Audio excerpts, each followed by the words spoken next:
Hi friends, உங்கள் வீட்டில் சின்ன சின்ன விஷயத்த கூட சோம்பேறித்தனத்தோடு பண்ணுறீங்களா?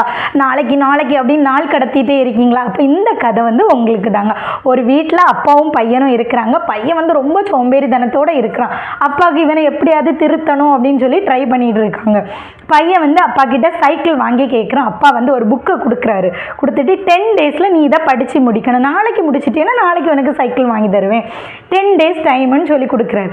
பையன் நாளைக்கு நாளைக்கு அப்பா டேடி 10 டேஸ் டைம் தந்திருக்காங்கல்ல, நாளைக்கு நாளைக்குன்னு போயிட்டே இருக்கான். 9வது நாள் புக்கை ஓப்பன் பண்ணி பார்க்குறான், ஒன்றுமே இல்லை புக்கில். உடனே அப்பா கிட்ட போய், அப்பா புக்கில் எதுவுமே இல்லை. இந்த ஒன்றுமே இல்லை, அந்த புக்கை திறந்து பார்க்குறது கூட உனக்கு 9 நாள் ஆயிருக்கு. அப்போ நீ இந்த சின்ன விஷயத்துக்கு இவ்வளோ நாள் எடுத்திருக்க, உன்னோட பெரிய பெரிய கனவுகளை நோக்கி நீ என்னைக்கு போவ அப்படின்னு சொல்லி அப்பா அந்த பையனுக்கு புரிய வைக்கிறாங்க. அதுதான் ஃப்ரெண்ட்ஸ், என்னென்னா நம்ம எந்த ஒரு விஷயமாக இருந்தாலும் நாள் கடத்தாமல்